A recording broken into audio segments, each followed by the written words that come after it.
NEET परीक्षा में कथित पेपर लीक मामले को लेकर बेमेतरा जिला कांग्रेस ने पत्रकार वार्ता आयोजित कर केंद्र सरकार और परीक्षा व्यवस्था पर सवाल उठाए हैं। कांग्रेस नेताओं ने मामले की निष्पक्ष जांच, दोषियों पर कड़ी कार्यवाही और विद्यार्थियों के भविष्य की सुरक्षा की मांग की है। पत्रकार वार्ता में कांग्रेस नेताओं ने कहा कि देश की सबसे महत्वपूर्ण मेडिकल प्रवेश परीक्षा में लगातार सामने आ रहे विवादों से लाखों छात्रों और अभिभावकों का भरोसा कमजोर हुआ है।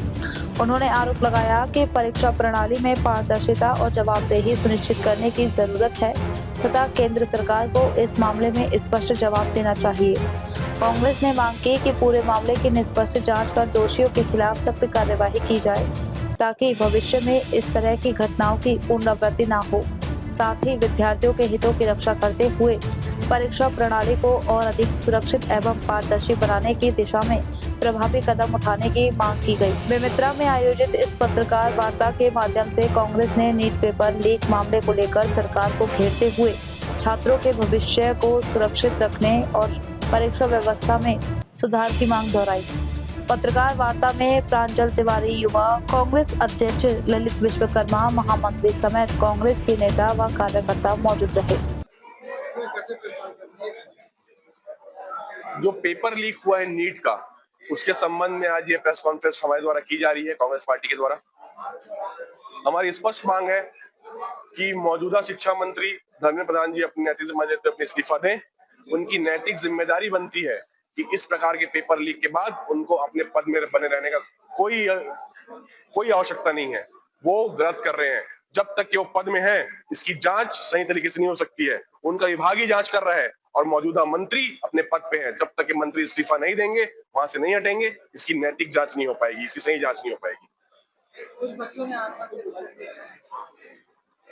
जी, हमारा ये मानना है कि वो आत्महत्या नहीं, हत्या थी। 15 बच्चों की हत्या ये मौजूदा सरकार कर दी है। ये पेपर लीक के नाम से ली हुई जान है। ये किसी प्रकार की आत्महत्या की श्रेणी में नहीं आता है, ये हत्या है। इसकी जिम्मेदारी सरकार को लेनी पड़ेगी और इसका जवाब देना पड़ेगा देश को। नहीं, इस बार की परीक्षा में कई सारे दिक्कतें पैदा हुई है। सेंटर्स बहुत क्लियर नहीं थे बच्चों को, बहुत बच्चे सेंटर तक पहुंच नहीं पाए।